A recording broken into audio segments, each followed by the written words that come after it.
السلام عليكم ورحمة الله وبركاته. ازيكم يا حبايبي؟ عاملين ايه؟ وحشتوني.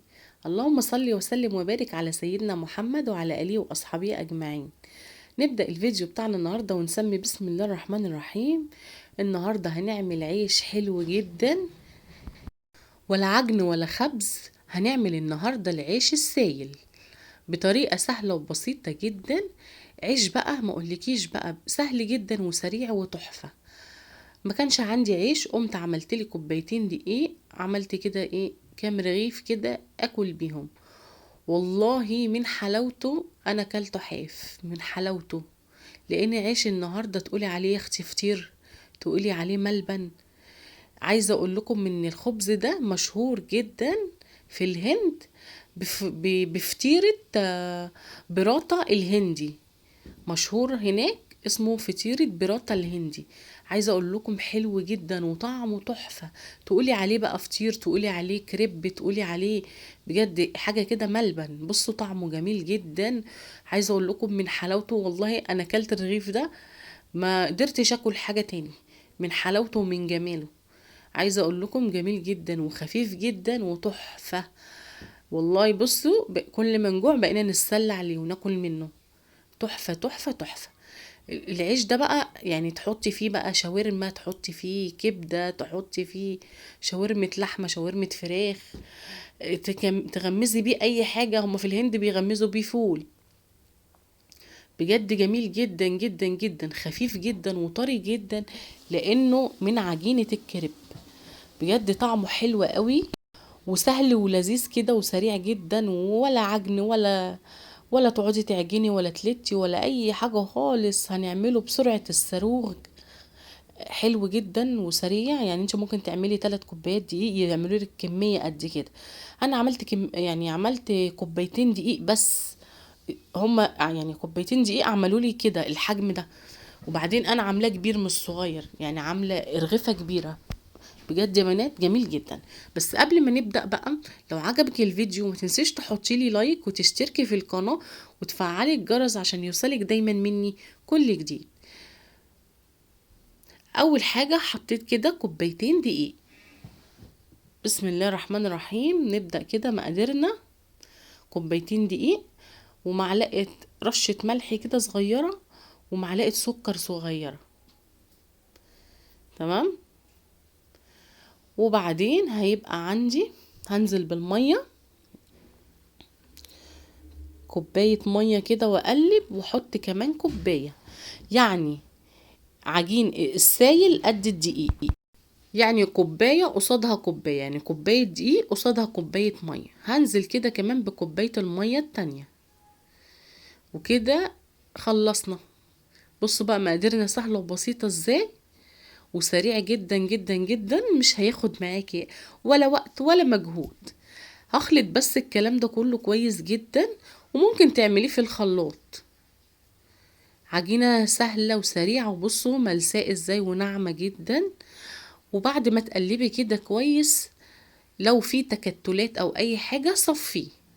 بصوا بقى، بصوا بقى عامل ازاي. هضيف عليه بقى معلقة كبيرة كده من الزيت. معلقة كبيرة من الزيت، وخلطي بقى الخليط بتاعك ده كده. عايزة اقولك بقى خليط ناعم وجميل جدا، نفس عجينة الكريب بالظبط. يلا بقى نروح على البوتاجاز بتاعنا ونشوف بقى هنعمل ايه. اول حاجة معايا كده طاسة، والطاسة تسيبيها تسخن على النار، واديها رشة زيت كده، مسحة زيت كده، وبمنديل ومسحيها. وننزل كده بالكبشة بتاعتنا. انت بقى تقدري تتحكمي بقى في حجم الرغيف وفي الكمية اللي انت عايزاها. اول بقى ما الرغيف بيشمع معايا، بروح قلبها على الناحية التانية. وضروري جدا يا بنات مسحة الزيت، لاني من غير مسحة الزيت العيش هيلزق معاكي. المهم بقى اول الرغيف ده بيبقى لسه بقى ايه، بيتطبع لسه على الطاسة. اول بقى ما الرغيف بيشمع معاكي بتقلبيه الناحية التانية، وتسيبيه بقى خالص لحد ما ينتفخ معاكي. عايزة اقول لكم حجمه حلو جدا وتقيل، والرغيف مشبع جدا بجد يا بنات. طعمه حلو قوي قوي قوي قوي، احلى كمان من العيش الشامي. بجد طعمه جميل جدا لانه عجينة كريب. حلو قوي وسهل وسريع، وزي ما بقولك تاكلي بيه اي حاجة، اي حاجة طعمه حلو. ممكن تغمزي بيه كده طبق بصارة، تغمزي بيه شوية ملوخية، تاكلي بيه اي حاجة. بجد طعمه حلو قوي وخفيف وجميل جدا. ممكن حتة جبنة بقوطة، بس هو حلو قوي قوي في السندوتشات، تحفة. حلو جدا يعني، تاكليه كريب، تاكليه شاورما، بجد جميل جدا. بصوا بقى دلوقتي بقى كده ايه، بسيبه خالص. يعني انت بتديله يشمع معاكي الرغيف كده، يعني بياخد صدمة كده، يشمع من تحت على نار هادية كده وسط.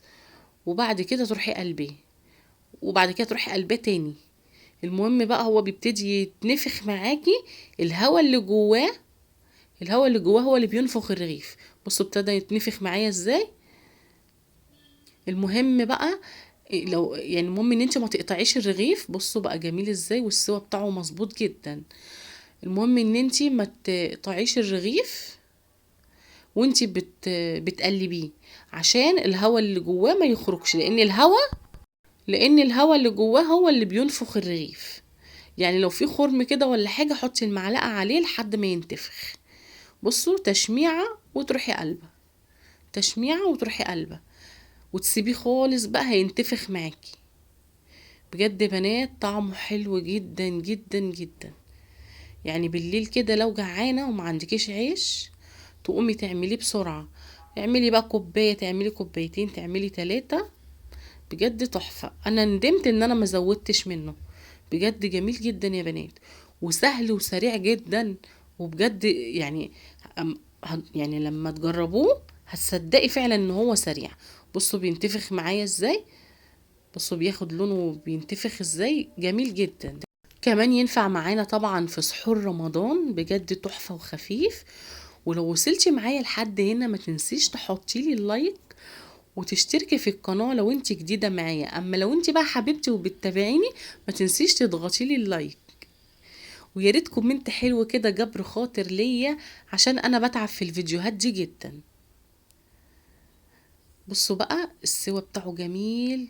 وطبعا اول ما بتطلعيه بتاخديه على فوطة كده وبتغطيه عشان يفضل طري معاكي. اتمنى تجربوه ويعجبكم جدا، وتدعولي دعوة حلوة. واشوفكم ان شاء الله في فيديو جديد، ومع الف سلامة.